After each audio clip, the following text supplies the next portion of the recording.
I fell and lost to the war, shot me dead. I was lost and I said to the voices in my head, I gotta get up again. I gotta get up to another day. I'm not giving up again. Thailand nightlife is perhaps the eighth wonder of the world, and only once you have partaken, you will fully realize this. From going out until 8 AM in the morning, to a calm night out at a night market, unlimited dating options, unlimited bars, dozens of different nightlife areas, and various cities with their own unique nightlife flavor. Think of Bangkok, Pattaya, Phuket, various different islands, etc. As much as all of it is fun, there are essentials you need to know in order to maximize fun and ideally eliminate all the risks. And yes, there are risks. This is what I'll cover today. Number one, a very, very expensive drink. I'm pretty sure you already know about lady drinks. If you go to a beer or go-go bar and you wish to have a drink with a girl of your choice, you will also have to pay for her drink.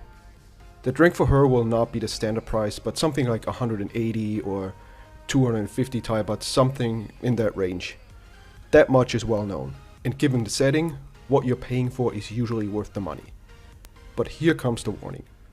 This lady drink setup can even happen to you outside of bars without you knowing. Say for example you meet a girl somewhere outside, or at what seems to be a regular club. You leave the club with the girl, and either you or her say, you know what, let's get a drink. You end up at some bar close by, or even at a bar directly on the street. You talk, maybe you flirt with the girl, then you get the bill. Your water is 100 baht, her vodka mixer is 250 baht. What just happened? What just happened was that indeed you got a drink, but the place the girl took you to is one where they sell lady drinks. And surprise, surprise, she earns a commission by taking you there. Now the easiest way to avoid this is by you choosing the place to drink, not asking a girl to recommend a random spot. Now to be fair, this scam isn't very common, but it's something you should be aware of, and something friends and I have experienced, so make a mental note.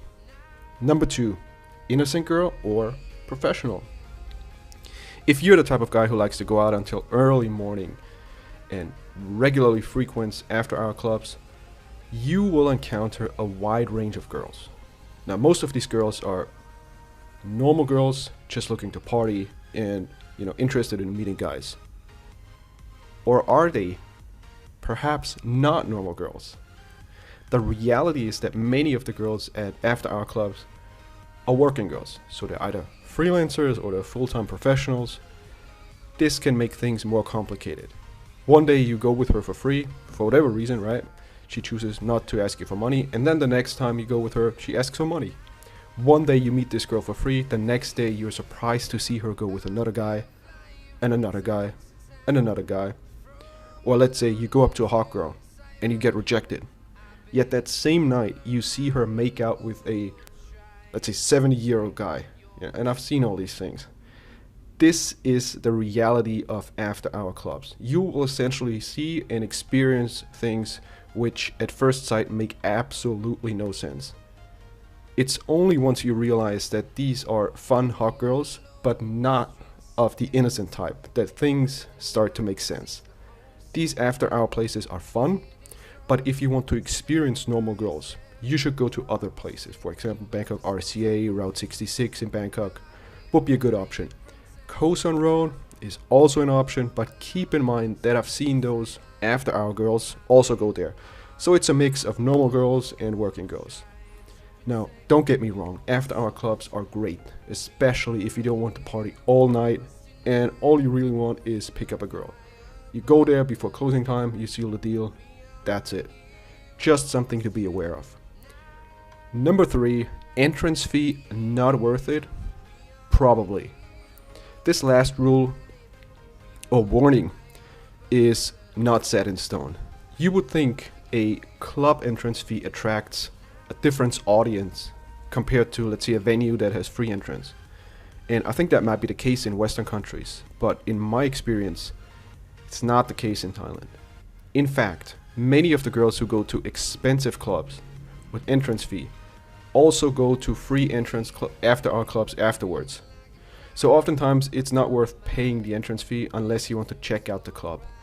If you really want to be efficient, you can skip the early part of the night and go to after our clubs right around the time when they open.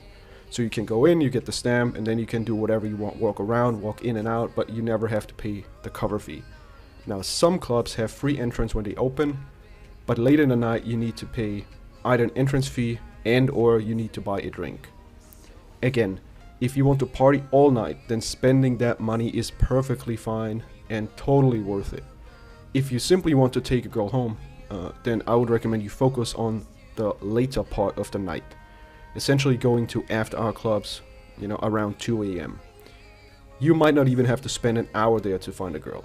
Whereas if you go out too early, let's say 10, 11, some girls, probably most girls, are not ready to go home yet because they still want to party.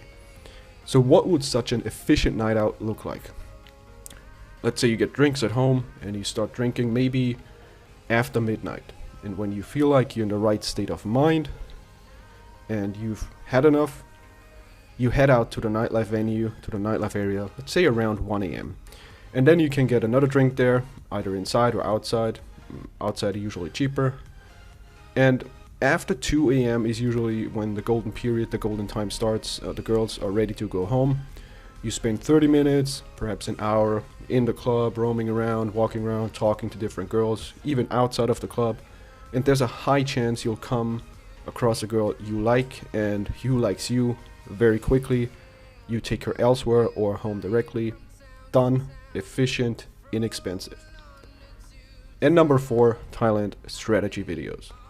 Now there are way more things to know and be aware of when it comes to planning a perfect Thailand trip. From choosing the right places to go to picking the right accommodation and interacting with normal as well as working girls. For this purpose, I've put together a free Thailand video series covering all aspects of helping you plan your trip. Most of these videos are not suitable for YouTube. This video series is called King Epic Insider. In addition to the video series, you also get regular updates and new strategies via email. It is entirely for free, and you can start watching the first 2 videos right away by heading over to kec.kertasemaya/insider. The additional benefit is that you are being notified of new uploads, since YouTube seems to have ghosted this channel and many of you are not receiving notifications. Alright, that's it for today, and I'll see you soon.